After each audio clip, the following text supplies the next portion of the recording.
Hello and welcome to another Lamp Bible Study. My name is James and I will be your host and Bible reader for Lamp Bible Study. Thank you so much for joining me today. I hope everything has been very well, and if not, that is just one small thing. Weeping may endure for a night, but joy comes in the morning. And so let's continue to seek wisdom. Let's continue to seek wisdom together in the Lord's Word. So today we are continuing off in Genesis. We are in Genesis chapter 16, and I am currently reading from a collegiate NIV Bible. And every Tuesday and Thursdays when I get to record these, I feel like the Muppets. I'm like, yay! I'm always super excited, and I just noticed this cord around my head. But I just feel so excited and ready to discover what the Holy Spirit, what the Word is telling me. And I hope that it's that way for you too. And so let's go ahead and start off with, let's get right into it with Genesis chapter 16. Hagar and Ishmael. Now Sarai, Abram's wife, had borne him no children, but she had an Egyptian maidservant named Haggar. So she said to Abram, "The Lord has kept me from having children. Go sleep with my maidservant. Perhaps I can build a family through her." A little backstory. So in those days, that was something that could happen, that when you have manservants and maidservants, typically if the wife could not bear children, they would utilize a maidservant to sleep with the husband to bear children. Was that something that was okay? Well, what we just read is, about Adam and Eve, because the Lord said that man should not be left alone. So we're going to see what happens and whether or not this is truly okay. However, we're going to see also that because of the reactions from all of this, we're going to see that the blessings were rolled throughout this situation. It's another one of those times that portions that could make you uncomfortable to even talk about, because a lot of people especially think that this is similar to polygamy. And so the intentions were to continue the family line, but were they correct? And so we're gonna read on and discover how things went. So let's continue to read. Abram agreed to what Sarai said. So after Abram had been living in Canaan 10 years, Sarai his wife took her Egyptian maidservant Hagar and gave her to her husband to be his wife. He slept with Hagar and she conceived. Now, remember, a little step back from the previous Bible study, God had made a covenant with Abram and told him that he would make him as numerous, as he would be the father of nations, and so he had made a covenant with Abram to make him numerous, make his family numerous. So let's continue. When she knew she was pregnant, she began to despise her mistress. Then Sarai said to Abram, "You are responsible for the wrong I am suffering. I put my servant in your arms, and now that she knows she is pregnant, she despises me. May the Lord judge between you and me." "Your servant is in your hands," Abram said. "Do with her whatever you think best." Then Sarai mistreated Hagar, so she fled from her. jealousy, enragement, she gave her she gave her personal maidservant to her husband to wed so that they could procreate and continue the line, and Hagar ends up getting pregnant, and that enrages Sarai. What did she expect? We can already see that there's issues. We can already see that sin's running rampant, that there's issues. Because when sin appears, things don't go as one would expect. So, was there a full thought to that? Was there a stop and think and meditate on the Lord's word, and ask the Lord, is this the correct thing to do? Instead, if I feel like there was just a decision made, and as far as reading it, that's what it is. A decision was made really without consulting the Lord. And now we're seeing repercussions already. Let's continue. Your servant is in your hands, Abram said. Do with her whatever you think best. Then Sarai mistreated Hagar, so she fled from her. The angel of the Lord found Hagar near a spring in the desert. It was the spring that is beside the road to Shur. And he said, Hagar, servant of Sarai, where have you come from, and where are you going? I'm running away from my mistress, Sarai, she answered. Then the angel of the Lord told her, go back to your mistress and submit to her. The angel added, I will so increase your descendants that they will be too numerous to count. The angel of the Lord said to her, you are now with child, and you will have a son. You shall name him Ishmael, for the Lord has heard of your misery. He will be a wild donkey of a man. His hands will be against everyone, and everyone's hand against him. And he will live in hostility toward all his brothers. She gave this name to the Lord who spoke to her. You are the God who sees me. For she said, I have now seen the one who sees me.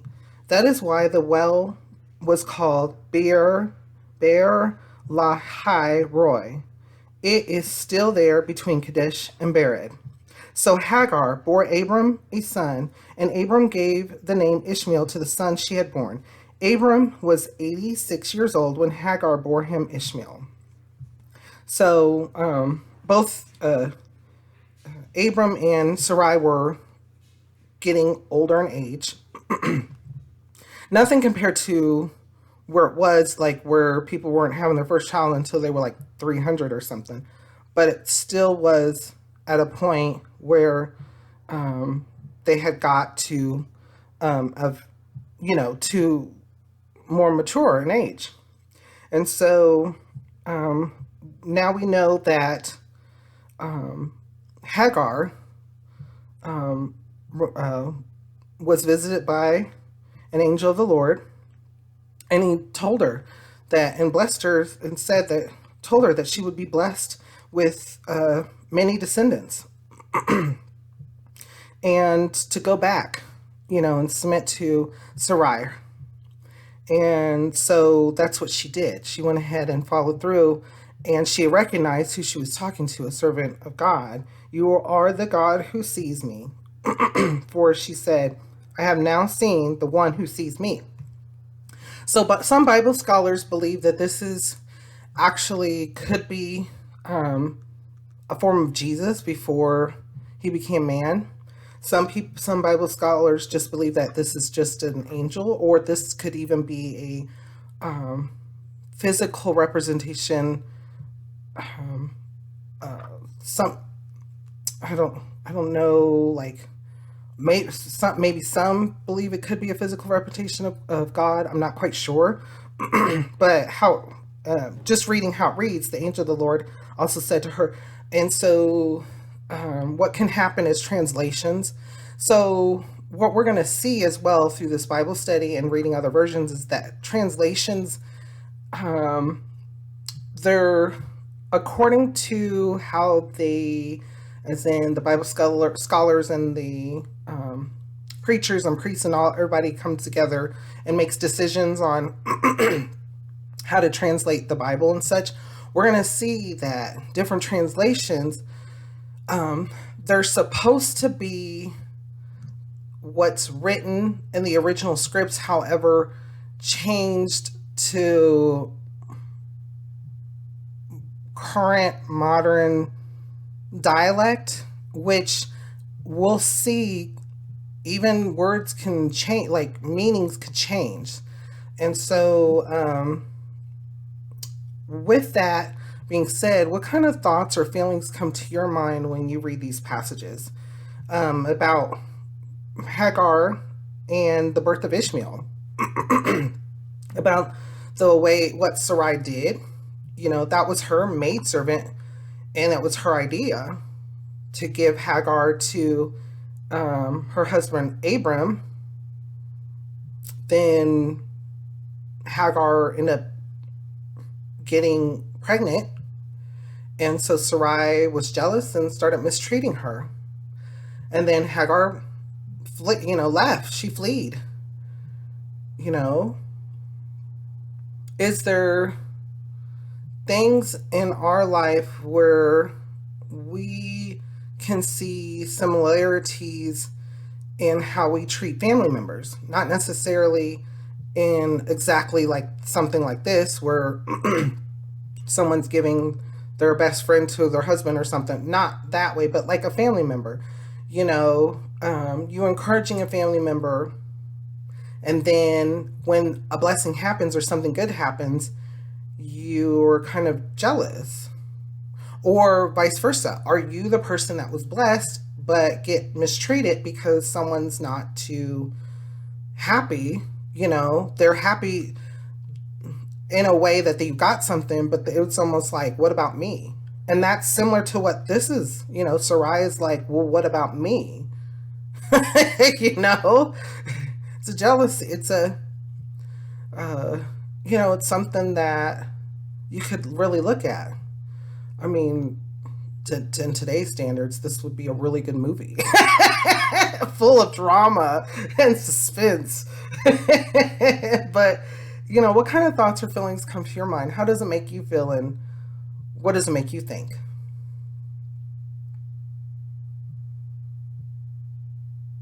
Let's continue to read.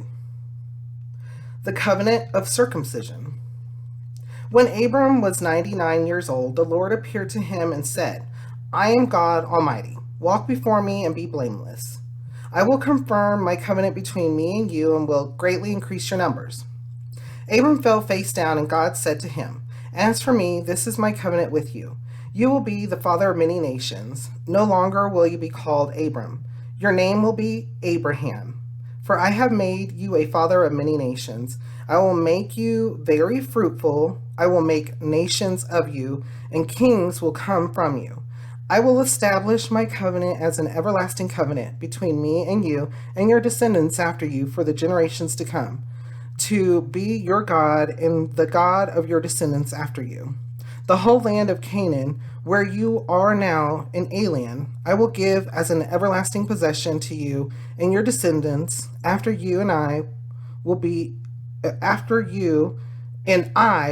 God. Then God said to Abraham, As for you, you must keep my covenant, you and your descendants after you, for the generations to come. This is my covenant with you and your descendants after you, the covenant you are to keep. Every male among you shall be circumcised. You are to undergo circumcision, and it will be the sign of the covenant between me and you. For the generations to come, every male among you who is 8 days old must be circumcised, including those born in your household, or brought with money from a foreigner. Those who are not your offspring, whether born in your household or brought with your money, they must be circumcised. My covenant in your flesh is to be an everlasting covenant. Any uncircumcised male who has not been circumcised in the flesh will be cut off from his people. He has broken my covenant. A lot here. So when Abram was 99 years old, the Lord had appeared to him again and reminded him that he's going to make Abram. First, he changed his name, Abraham. So now he's Abraham, meaning many nations, or father of many nations. And he told him that he would be the father of many nations. He was going to bless them. And so he was making an everlasting covenant with him and his descendants. And how that covenant would be represented in man would be of circumcision. And so let's do a quick talk about that. Circumcision. So what we know of in the past, the Bible, and what we know of today. So some scholars believe that, Bible scholars and scientists believe that when Abraham got this message of circumcision, it was because to help with the population growth, as well as to keep cleanliness. So as in not to have spread any diseases and such, because scientifically speaking, circumcision, the removal of the extra skin, is actually can be beneficial due to studies. So think about that. Think about, like, as in our world scientifically and such, and also think about how circumcision is of today. Like, it still happens today. I don't believe a lot of children are done 8 days. I believe they're almost done, male children, around the same time that they're born. But circumcision happens all the way to today. And so with that, discoveries of health as well have been, looked at and come from right directly here. This is where that practice began. And so if you're a man, what kind of thoughts or feelings come to your mind? If you're a woman, what kind of thoughts or feelings come to your mind? Whoever you are, reading over these passages and understanding the representation of the covenant. Now, this was the covenant, again, back in the Old Testament, actually before the law, but along coinciding with what will be the law. So, again, what kind of thoughts or feelings come to mind? How does it make you feel, and what does it make you think? I know for me, personally, if you've heard another Bible study before, I talked about a little accident that I had when I was young that left me screaming like Mariah Carey. I was like, ah. But really, it was painful. But I ended up being okay. It was just a bruise. Thank you, Jesus. And had some pain medicine. It went away over time. So a short time, but it felt like forever. But anything down there, like, and then I even hear, about circumcision. I'm just like, even for babies, the pain is real. The pain is real.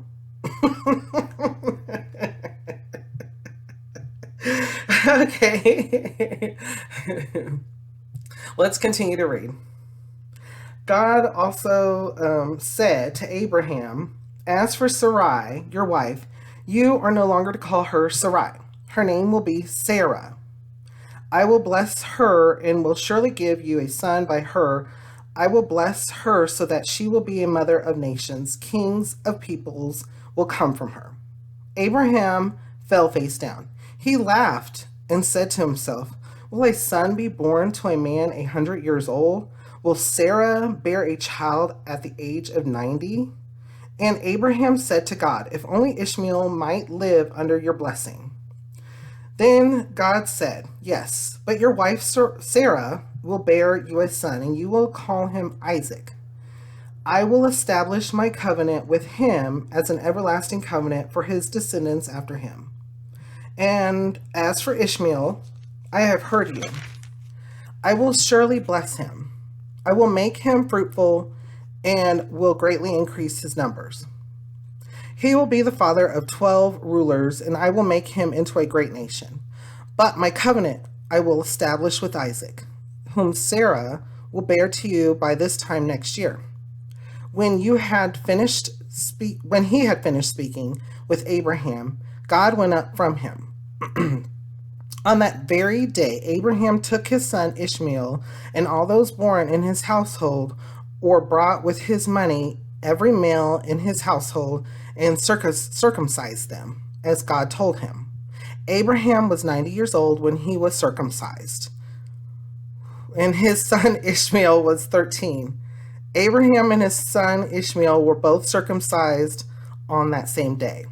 And every male in Abraham's household, including those born in the household or brought from a foreigner, was circumcised with him. Ooh. Oh, so we do know that that is a painful process, and that when that stuff like that would happen, there would be like a recovery time. Remember this, because it's going to play roles, unexpected roles for things in the future, even the circumcision part, and how it's going to be used or utilized in the future when we read here in the Bible. It's in the future as in the Bible. And in our future, how it is today, currently. So again, a lot. So Ishmael, Abraham was told right there that Ishmael would also become nations, and that Sarah, he changed the name from Sarai to Sarah, will be the mother of many nations with Abraham, and that she will bear him a son. And so he laughed. That's kind of a humanistic type of thing, and also speaking, some people believe that it's in here that God laughs, or God has a sense of humor. I don't know. I'm not sure, but I do believe that that is something that men do, is laughter. And I don't know if it was I don't believe it was a sign of disrespect. It was kind of some could take it as like a form of disbelief, or to me it was more of like a shock or surprise, like, me, really? Like that, like in this condition? What also comes to mind is he's talking about people of a certain mature age level. And I mean, look at what people do today. Like some people that try to bear children or get pregnant, they go through a lot, and in a more mature age, we're seeing that even now. And some utilize forms of known science to try to get pregnant, and those sometimes do work. Now, I'm one of those, I'm thinking, like, was that person going to get pregnant with that help? It's strongly believe so, but I believe that science, things of discovery, definitely come from the Lord. That's knowledge, that's wisdom. And however, not everything we do is 100%. What God does, that's 100%. Whatever he does and he fulfills it, it's perfect, it's 100%. But what we do, not so much. But that's just a lot of things that come to my mind, and thoughts and feelings and such. What kind of thoughts or feelings do you have over what we just read? How does it make you feel, and what does it make you think?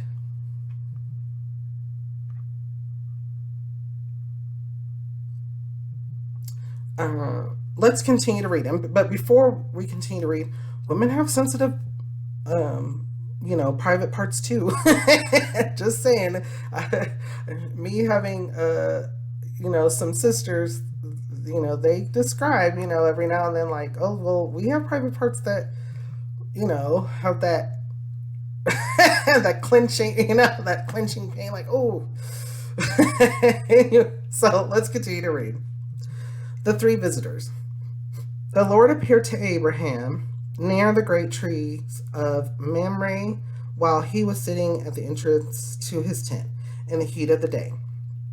Abraham looked up and saw three men standing nearby.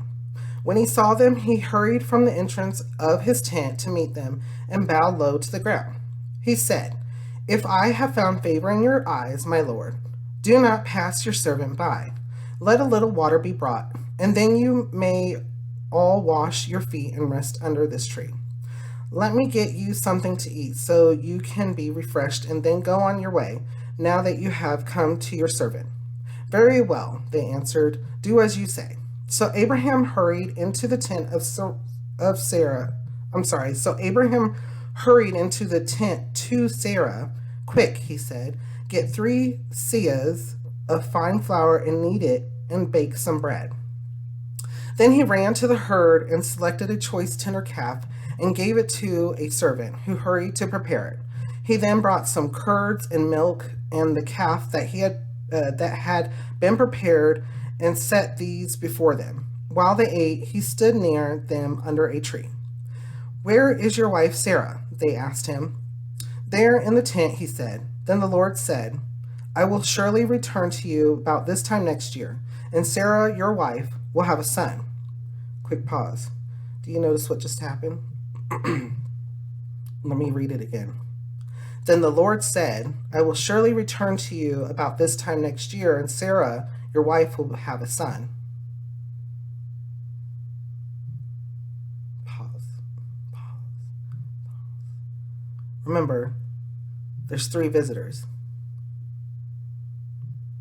Let's continue to read.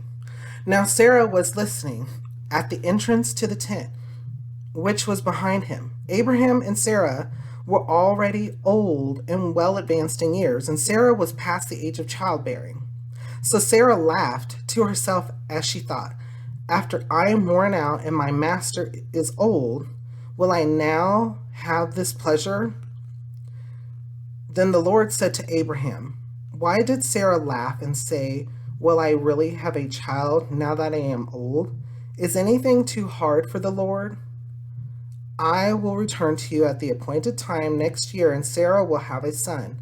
Sarah was afraid, so she lied and said, "I did not laugh."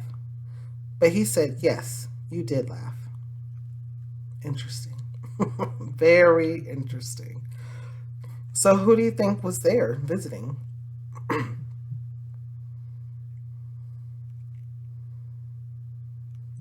Again, this is one of those times where some people believe that it was a pre-representation of Jesus before he became man. Some people believe it was Jesus and 2 angels. It literally is saying, "Then the Lord said to Abraham." So think about it. And also, Sarah was listening. Sarah laughed to herself because she was listening in on this conversation. She was listening at the entrance to the tent. So she wasn't in the meeting, but she was listening, and she laughed. And the Lord said to Abram, "Why did Sarah laugh?" Again, it's one of those that, is it a form of distrust or just, being dishonorable?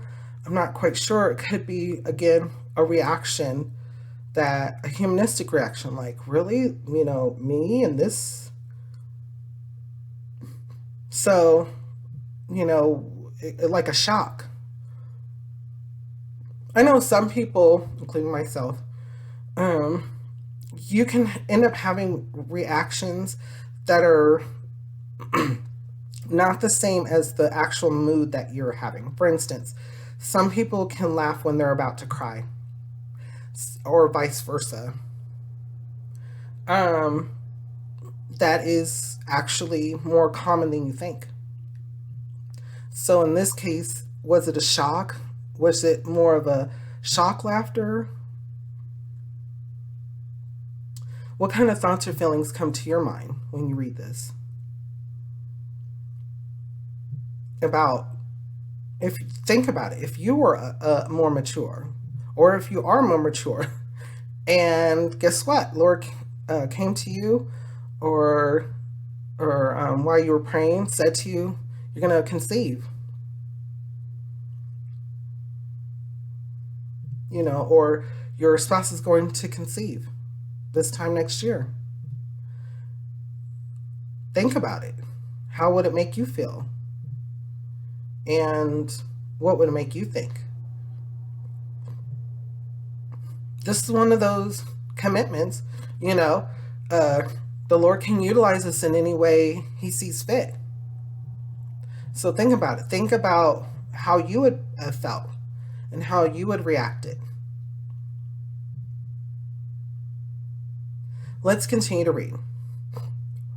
Excuse me. Abraham pleads for Sodom. When the men got up to leave, they looked down toward Sodom, and Abraham walked along with them to see them on their way. Then the Lord said, "Shall I hide from Abraham what I am about to do? Abraham will surely become a great and powerful nation, and all nations on earth will be blessed through him. For I have chosen him so that he will direct his children and his household after him to keep the way of the Lord by doing what is right and just, so that the Lord will bring about for Abraham what he has promised him."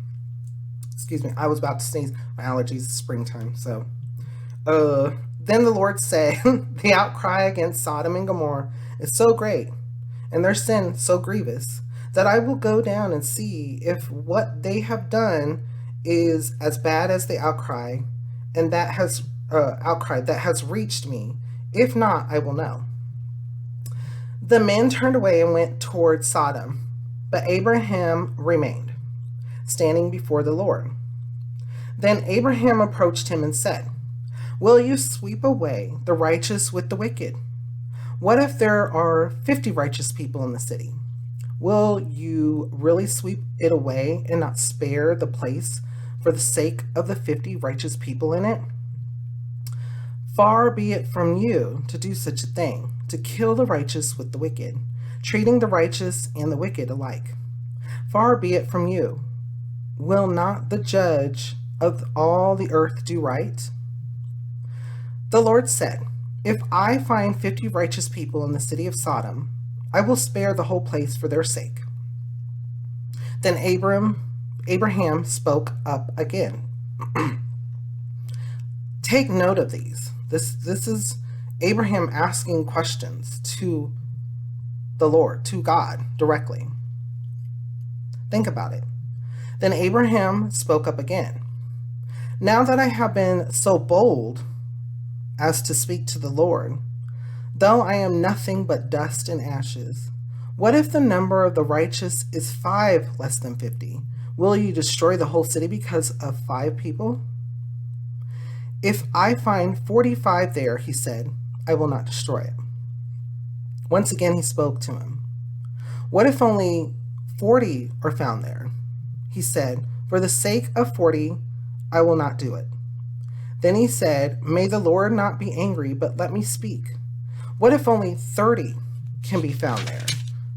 He answered, "I will not do it if I find 30 there." Abraham said, "Now that I have been so bold as to speak to the Lord, what if only 20 can be found there?" He said, "For the sake of 20, I will not destroy it." Then he said, "May the Lord not be angry, but let me speak just once more. What if only 10 can be found there?" He answered, "For the sake of 10, I will not destroy it." When the Lord had finished speaking with Abraham, he left, and Abraham returned home. There's a lot here. A lot. First of all, let's talk about it. Why is Abram so concerned about Sodom?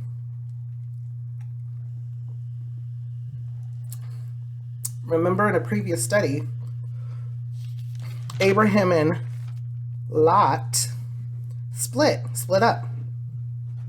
And Lot went to the land with Sodom and Gomorrah and was residing in Sodom.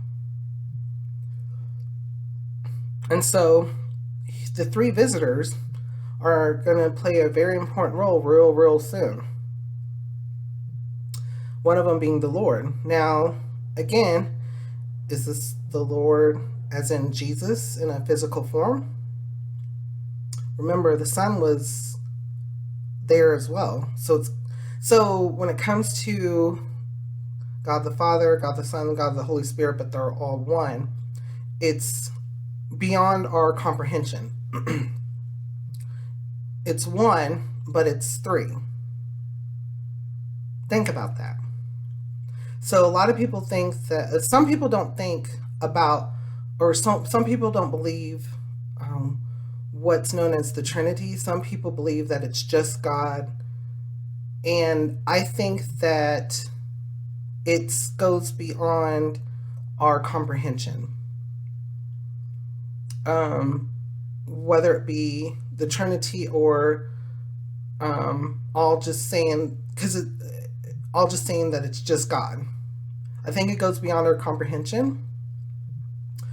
One thing that, because God is God, and he has a son, his name's Jesus, and he points that out over and over again in the Bible, and a lot of things point to Jesus in the Bible. This may be one of them.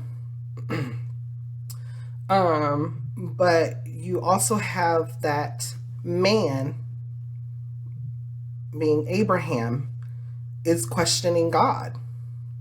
So think about it. When is it a good time to ask a question to God? In this case, I believe God knew what Abraham was trying to say, but not saying it.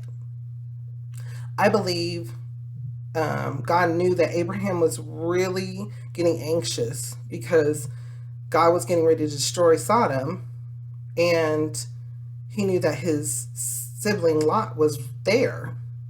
So he's asking him specific questions, and in the quantity of numbers, like, well, what about if it's only 10 people? Because maybe it's Lot, his wife, his sons, his daughters, like that. Think about that. When is it okay? And the Lord answered him. So Abraham was able to question the Lord. Think about that. Now, I believe Abraham was also not utilizing his own humanistic righteousness either, or thinking that he was righteous. He said, though I am nothing but dust and ashes.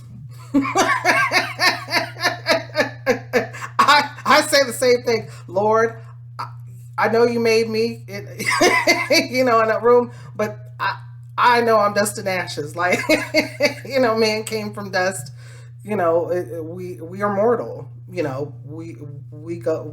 We come from dust, we go to dust. And so, but we will have new bodies, when the time comes, and we'll talk about that. There's a lot right here. There's just a lot. Being able to question God, take concerns to God, ask questions.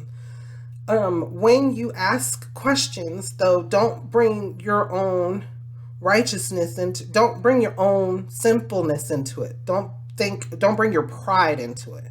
Don't bring how you would judge, how I would judge. I'm not to bring, like, okay, and have a decision in my mind, like, okay, God, I'm bringing this before you, but I feel like it should be this way, but what do you think? We don't want to prejudge and hand that to God and say, well, this is what I think is best. You know what I mean? Like, as in putting our pride before God. It's okay to have thoughts and feelings and good intentions, and think about, I really want it to be like this, but don't put it on the level of God and what he plans for us, because he may not plan that what we feel is going to be our best benefit. He may know ahead of time that what we feel and what we think And what we want to go through is not our best benefit. That's happened to me. Trust, that has happened to me. I thought I had a really good opportunity with the position. I was excited. I wanted to even go after it really hard. It didn't happen because of things that inappropriately happened, and I felt at peace with giving it up. And I didn't understand that. I was like, this was an opportunity. And lo and behold, within a very short time, something way better, unimaginable came. So think about that.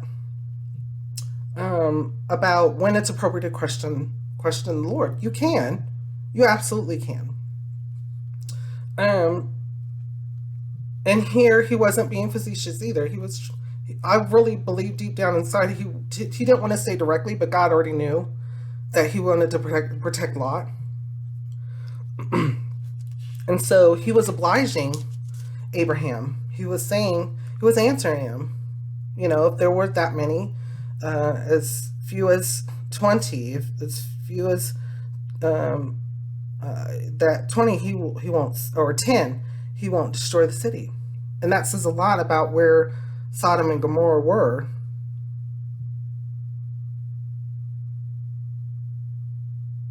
And a lot about how this is going to be brought up again and again and again throughout the Bible, about just how bad Sodom and Gomorrah is and how it's compared to the end times. Because it will tell us that it will be like the days of Sodom and Gomorrah, if not worse. When I look around and look at how things are even today, I still see joy and such, but I also see sorrow. And we just never know. We never know. People believed even all the way back in when, in history, that those were, the last days. That's for God to determine. That's for the Lord to determine. And so we're here to continue to seek his wisdom and continue to do his will. So when the Lord finished speaking with Abraham, he left, and Abram returned home. What kind of thoughts or feelings come to your mind when you go through these passages? I know there was something else that I was thinking, but it's completely gone now.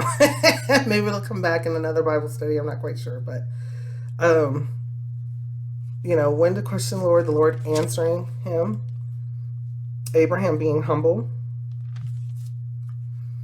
So, thoughts and feelings, how does it make you feel and what does it make you think?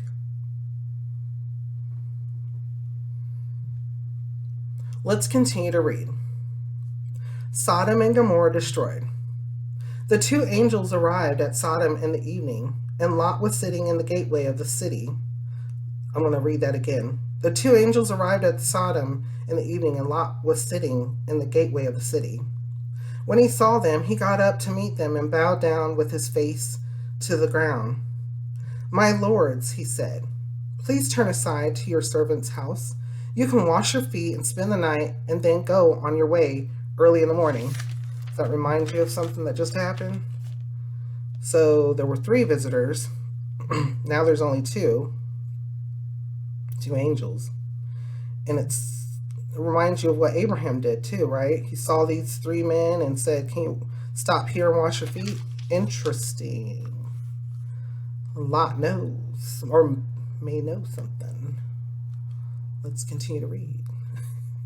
"No," they answered. "We will spend the night in the square." But he insisted so strongly that they did go with him and entered his house. He prepared a meal for them, baking bread without yeast, and they ate. Before they had gone to bed, all the men from every part of the city of Sodom, both young and old, surrounded the house. They called to Lot, "Where are the men who came to you tonight? Bring them out to us so that we can have sex with them." Lot went outside to meet them and shut the door behind him and said, "No, my friends, don't do this wicked thing. Look, I have 2 daughters who have never slept with a man. Let me bring them out to you, and you can do what you like with them. But don't do anything to these men, for they have come under the protection of my roof."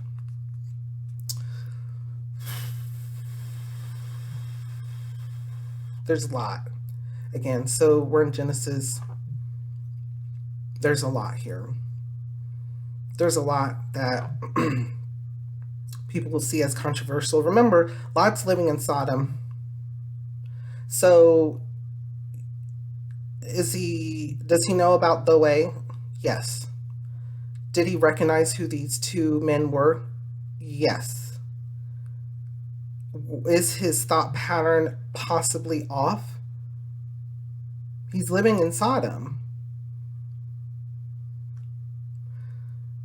So the people of Sodom, the men of Sodom, came out and surrounded this house and, wanted to meet the visitors so they could, as it says here,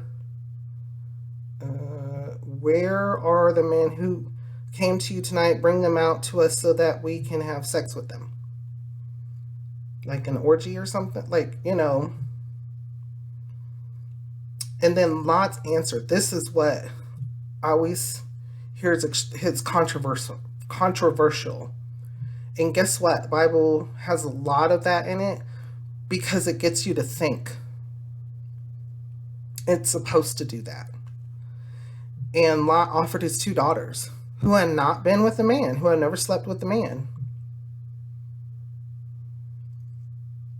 Think about it. Do we think that Lot was not in his right mind? Had some of Sodom, the decisions and aspects and cultural things of Sodom and what was going on in Sodom rub off on him?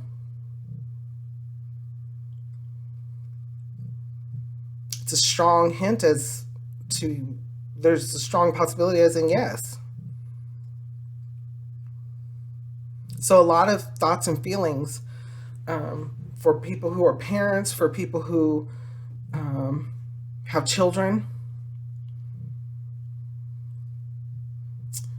This may be one of those pause moments for you to really pray about, seek God's wisdom and try to understand and continue on, because we're going to understand through God's holy word, but God can also speak to you directly. So this is one of those times that if you need to take a pause, do so. How does it make you feel and what does it make you think? Let's continue to read. "Get out of our way," they replied, and they said, "This fellow came here as an alien, and now he wants to play the judge. We'll treat you worse than them." They kept bringing pressure on Lot and moved forward to break down the door. But the men inside reached out and pulled Lot back into the house and shut the door. Then they struck the men who were at the door of the house, young and old, with blindness, so that they could not find the door. The 2 men said to Lot, "Do you have anyone else here, sons-in-law, sons or daughters, or anyone else in the city who belongs to you? Get them out of here, because we are going to destroy this place. The outcry to the Lord against its people is so great that he has sent us to destroy it." So Lot went out and spoke to his son-in-law, who were pledged to marry his daughters. He said, let me read that again. So Lot went out and spoke to his sons-in-law, who were pledged to marry his daughters. He said, "Hurry and get out of this place, because the Lord is about to destroy the city." But his sons-in-law thought he was joking. With the coming of dawn, the angels urged Lot, saying, "Hurry, take your wife and your 2 daughters who are here, or you will be swept away when the city is punished." I want to repeat that. With the coming of the dawn, the angels urged Lot, saying, "Hurry, take your wife and your 2 daughters who are here, or you will be swept away when the city is punished." Remember what Abraham was asking. He said, if there were at least 10. Now we know there was Lot, his wife, and 2 daughters.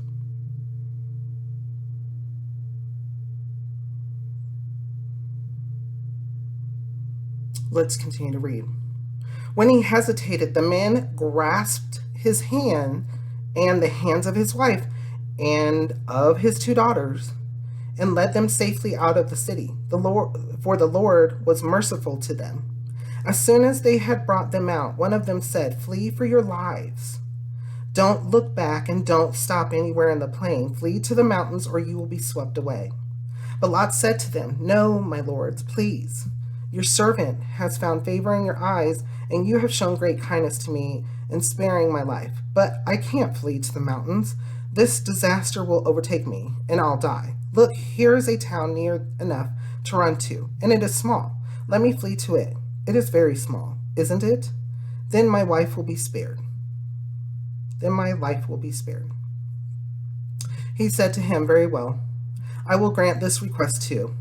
I will not overthrow the town you speak of, but flee there quickly, because I cannot do anything until you reach it."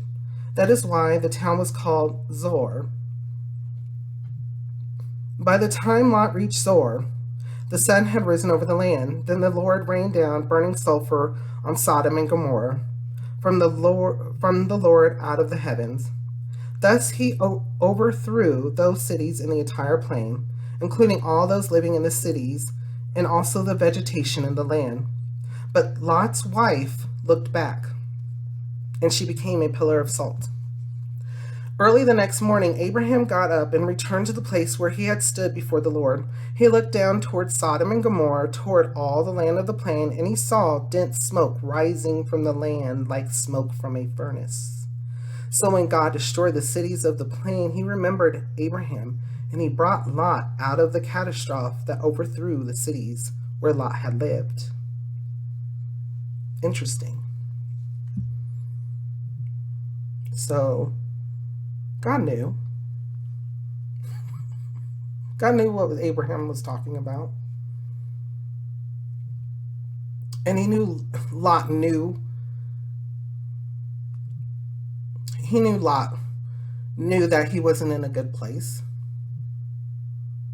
He knew Lot, all in all, believed in the Lord God. So he saved him. But he swept away Sodom and Gomorrah and all the other cities in the plain. And unfortunately, his wife disobeyed. His wife looked back. Whether it be out of intrigue or doubt, astonishment, whatever it may be, she went against a command. A direct command not to look back. And she did anyways. So she became a pillar of salt. A sinful act. And it was judged right there. So reading over these passages, what kind of thoughts or feelings come up to you? How does it make you feel, and what does it make you think?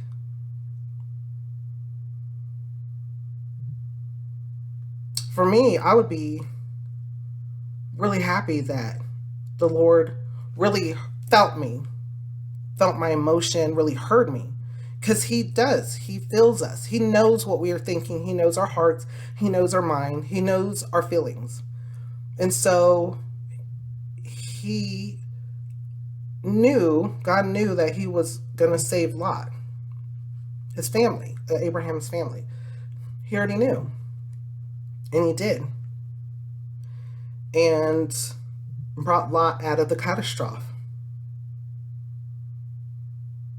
Let's continue to read. Lot and his daughters.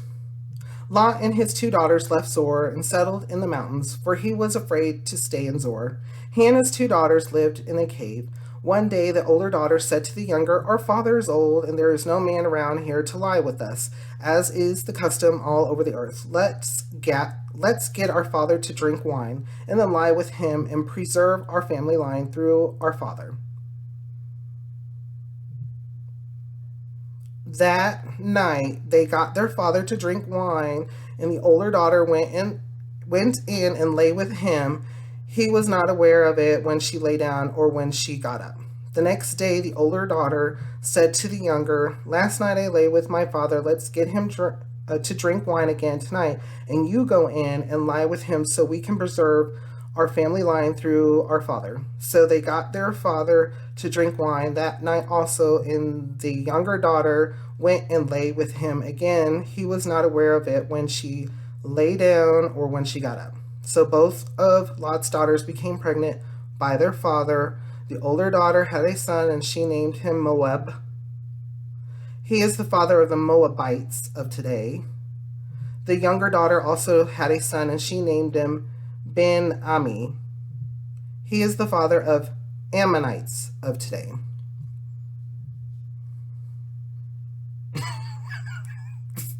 There's a lot here and to take note of, because what just happened, think about what just happened. How do you feel about it? What do you think? And all that good stuff. But also take note, because remember what I just said. When things aren't supposed to happen the way they are,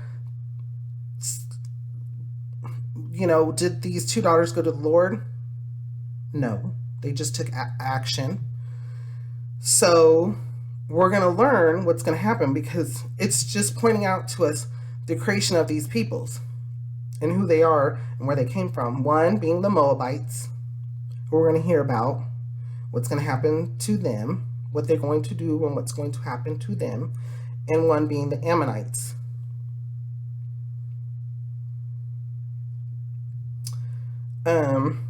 So remember, Lot was also blessed.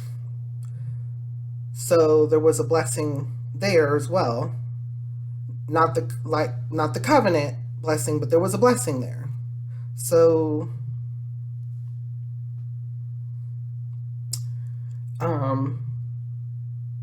this is another one of those areas that gets you to think and understand consequences of acts. What kind of thoughts or feelings come to your mind? How does it make you feel, and what does it make you think? Is there things similar that we do today? Again, I think it's a repetitive thing. It's going to be a repetitive thing that you or I, or people that do today, we do acts. Oh, do we bring God into it? Do we even ask God before we make an act or judgment? Is it something that we just automatically do in our day? Like, you get up, you have to use the restroom, so you go to the restroom. Is it like that, where it's just an automatic choice without bringing the Lord at all into it? Choices have consequences. Had I really fought for that position, I probably would have gotten it. Would it have turned out as a blessing? Probably not. It'd probably been something where you get and they don't want you there. Have you had that type of experience? You got somewhere and those people don't want you there. They don't want you in that position, or they don't feel like you deserve that position, or you're not wanted. They don't care about all the good things you do because you weren't supposed to be there in the first place. But you fought so hard, but did you bring God into it?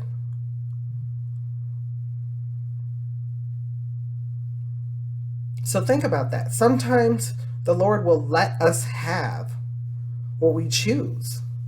The Lord is our shepherd, but when you choose to continually want to jump off that cliff or make a decision that's not going to be good, eat those berries that aren't good for us, good for you, Sometimes the Lord just relents and he just says, okay, I've told you, I've warned you, I've sent you prophets, I've giving you my word. It happens in society too. It's a lot to think about. This Bible study is going to go over a little bit. I noticed that already.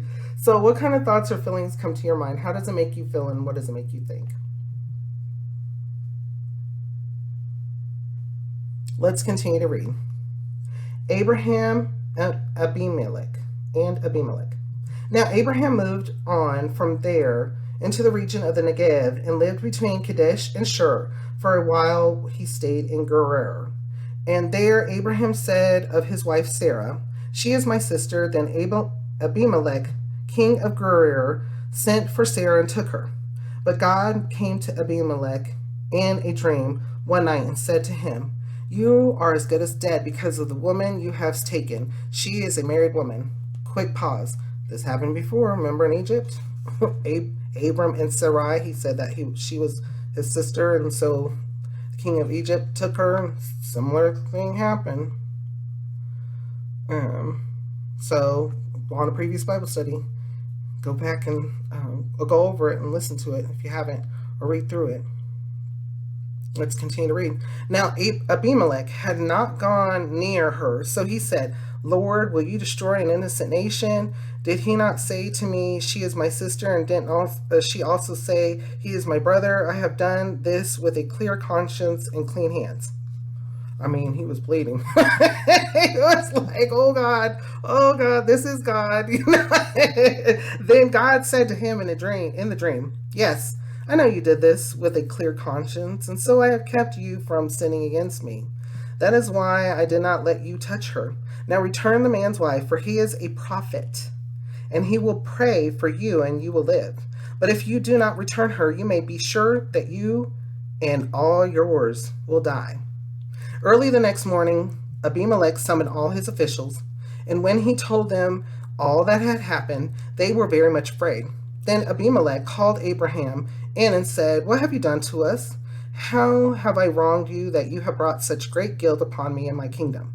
You have done things to me that should not be done." And Abimelech asked Abraham, "What was your reason for doing this?" Abraham replied, "I said to myself, 'There is surely no fear of God in this place, and they will kill me because of my wife. Besides, she really is my sister and daughter of my father, though not of my mother, and she became my wife. And when God had me wander from my father's household, I said to her, "This is how you can show your love to me. Everywhere we go, say of me, 'He is my brother.'" Then Abimelech brought sheep and cattle and male and female slaves and gave them to Abraham, and he returned Sarah his wife to him. And Abimelech said, "My land is before you, live wherever you like." To Sarah he said, "I am giving your brother 1,000 shekels of silver. This is to cover the offense against you before all who are with you. You are completely vindicated." Interesting, right? Then Abraham prayed, because the shekels, the amount of shekels, and yes, it's all interesting. Then Abraham prayed to God, and God healed Abimelech, his wife, and his slave girls so that they could have children again. For the Lord had closed up every womb in Abimelech's household because of Abraham's wife, Sarah. A lot. Once again, a lot.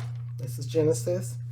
And what we have here is similar situation, but Abimelech definitely did not end up touching his wife, Abraham's wife. Then not only that, but then he gave Abraham, because the fear was real, he gave him cattle and slaves, and basically paid him. And then Abraham,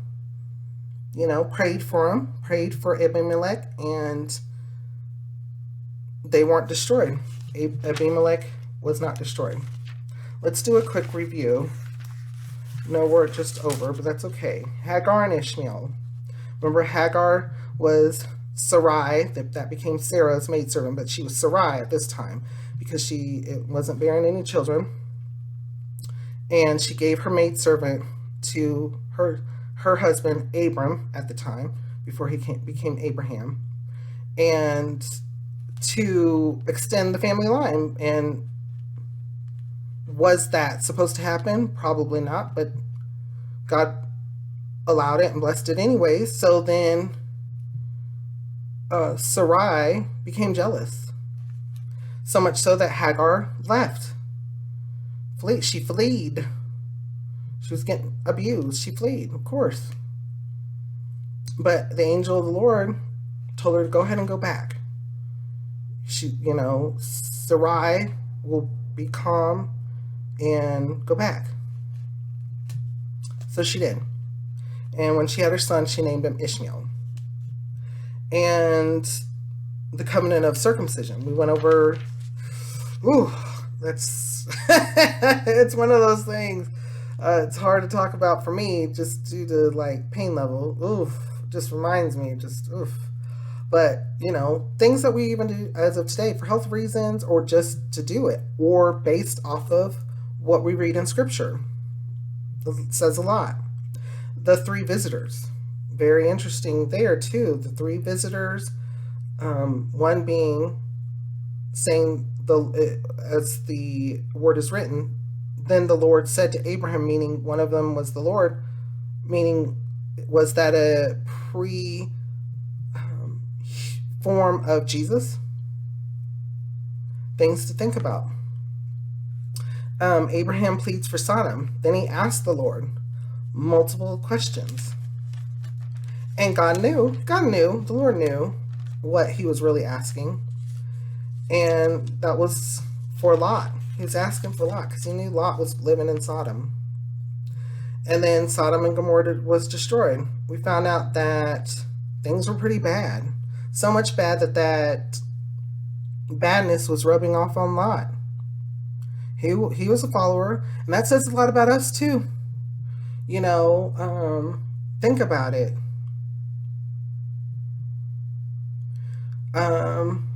Do we get around people who are not believers, and then we let that rub off on us? Now, we are to speak to those who are lost and non-believers, but do we allow for that kind of thoughts, feelings, and actions to rub off on us, that kind of sinning to rub off? As you can see with Lot, it's a strong possibility. We are man. Our thoughts and reactions and such are not always righteous, as we can see. So think about that. And look at our own lives. Look at my life. Look at your life. Lot and his daughters. How Lot, it was his wife and his daughters. How we found out there was just 4 that could leave. There wasn't 10. There was just 4. Lot, his wife, and his 2 daughters. Unfortunately, his wife turned back and turned into a pillar of salt after being told not to. Sin, judgment, right then and there. Lot and his daughters did something. They slept with their own father. We're going to learn about who those children became, Moabites and Ammonites, and we're going to learn about them, definitely. Keep note of those names. Then Abraham and Abimelech, which was similar situation to what happened to him in Egypt, and we went through that. And Abimelech ended up giving riches to Abraham, and Abraham prayed for him just as the Lord said, and so Abimelech was not destroyed. With everything that we went over, what kind of thoughts or feelings come to your mind? How does it make you feel, and what does it make you think? I want to thank you again for joining me in another Lamp Bible study. I pray that we continue to seek God's wisdom together. Please continue to pray for me, and I will definitely continue to pray for you, as always. And I come up with the Lamp Bible studies every Tuesdays and Thursdays. And on the YouTube channel, flashlights are going. I don't know if those are will ever become daily because it's just a lot of stuff that's time consuming. But I love doing the Lamp Bible studies, and these will definitely continue on. We'll continue to read through Genesis. After Genesis, we're going to go, because we've already read Exodus, Leviticus, Numbers, Deuteronomy. We're going to go all the way to Joshua and start there. So we're going to continue on, but there's lots more still to come in Genesis. So be sure to come back every Tuesday and Thursdays. If not, that's fine, because the videos are posted on Lamp Bible Study and the YouTube channel. And there's now well over 100 videos, including the highlights from the Lamp Bible Studies and flashlights. So I hope and pray that those speak to help you, because they definitely help me. I pray that we continue to seek God's wisdom together. So with all of that, thank you very much. Wherever you are, have a blessed morning, a blessed day, a blessed afternoon, a blessed evening, and a blessed night. God bless.